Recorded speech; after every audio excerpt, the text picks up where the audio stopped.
अस्सलाम वालेकुम दोस्तों, आपका अपना भाई आज एक नई वीडियो के साथ हाजिर खिदमत है। उम्मीद करता हूँ कि मेरे तमाम कबूतर परवर भाई बाखैरियत से होंगे। तो आज भाई सलीम के कबूतरों का शौक़ करने के लिए आए हैं, तो हम भाई सलीम के कबूतर चेक करवाते हैं। साथ बाबर मेरे साथ हैं। बाबर भाई साजी देखा जी, साजी शौक तो कराया जी कबूतरों का भाई सलीम के कबूतरों का। माशाल्लाह भाई सलीम तो बहुत अच्छे ने, नामवर कबूतर ने। मतलब देखो इनकी अख का सर शौक रहा है, शाख का कबूतर है।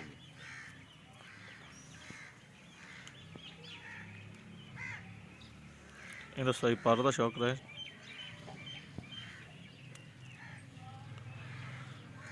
पंजा सलीम भाई इस कबूतरों का की रिजल्ट है? इन मादी केड़ी लगी नहीं भाई? बाबर चेक करो ये मादी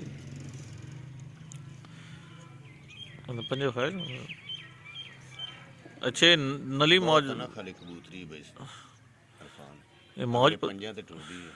ये हां जी, ਇਹਦਾ ਸਾਈਜ਼ ਇਹਦਾ ਜਿਹੜਾ ਹੈ ਅੱਖ ਦਾ ਸ਼ੌਕ ਰਹਾ ਹੈ ਮਾਸ਼ਾਅੱਲਾ। ਪਰ ਕੋਲ ਤੇ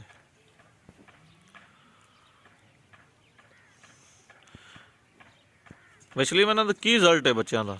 बड़े बच्चे जी उड़ते ਅੱਛਾ, ਇਹ ਆ ਵੀ ਉੜਦੇ ਰਹਿਣ? हैं, शाम तक प्रभाव। ਅੱਛਾ, ਕਿ ਇਹਨਾਂ ਦੇ ਬੱਚੇ ਬੁੱਚੇ ਉਡਾਏ ਨੇ ਬਾਜ਼ਿਆ ਬੂਜ਼ੀ? ਇਹਨਾਂ ਨੂੰ ਛੱਡਿਆ ਜੀ ਟੋਰ ਤਾਂ ਵੇਖੀ ਇਹਨਾਂ ਦੀ।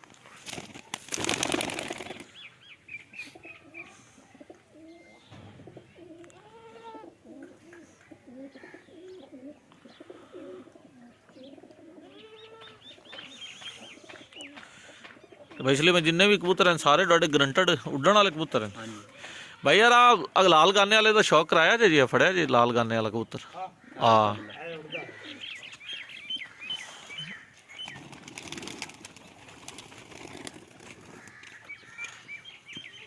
जक भाई सलीम साई शाखा कबूतर पंजे पार खोले।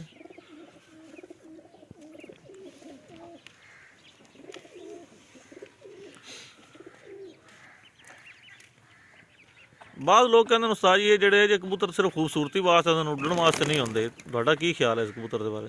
ये कबूतरों की परवाज ही नहीं पूरी होती। माशाल्लाह बहुत खूबसूरत कबूतर।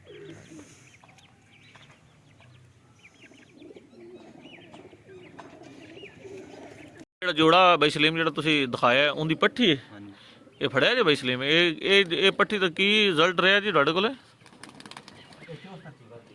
64 ਤੇ ਮਕਸਦ ਚੌਥੇ ਦਿਨ ਵਧੀ ਸੀ ਹੈ, ਨੇੜੇ ਹੈ ਜਾਂਦੀ ਅੱਖ ਦਾ ਸ਼ੌਕ ਰਹਾ। ਇਹਦਾ ਬਰੜੀ एक पट्टी ਦੂਜੀ ਦਾ ਇਹ 64 ਜਿੱਥੇ ਵੱਧਦੀ ਰਹੀ। ਇਹਦੇ ਪੰਜੇ ਵਿਖਾਏ ਬਈ ਇਹ ਤੁਹਾਡੇ ਤੇ ਘਰ ਦੇ ਵਿੱਚ ਲੱਗੀ ਹੋਈ ਸੀ? ਪਰ ਖੋਲੇ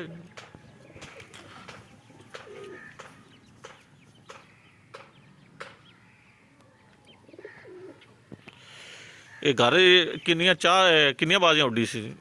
ਇਹ 5 ਬਾਜ਼ੀ ਤੇ ਕਿੰਨੀਆਂ ਜਿੱਤੀ? ਇਹ ਜਿੰਦੇ ਜੀ ਇੱਕ ਹੀ ਨਹੀਂ ਆ ਇੱਕ ਹੀ ਨਹੀਂ ਆ ਰਹੀ। ਅੱਛਾ, ਇਹ ਚੌਥੇ ਦਿਨ ਚੌਥੇ ਦਿਨ ਤੀਸਰੇ ਚੌਥੇ ਦਿਨ ਤੀਸਰੇ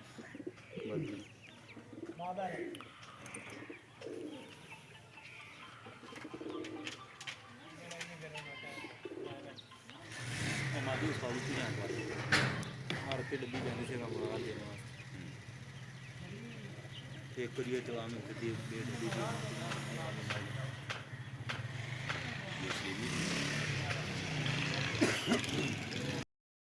जी दोस्तों, वीडियो अच्छी लगी हो तो लाइक एंड शेयर कीजिएगा, चैनल को सब्सक्राइब करें, बेल आइकॉन के बटन को प्रेस करें ताकि हमारी नई आने वाली वीडियो को बआसानी देख सके। ये सलीम लबाने के कबूतर थे, तो माशाल्लाह बहुत आला और मेयारी कबूतर हैं।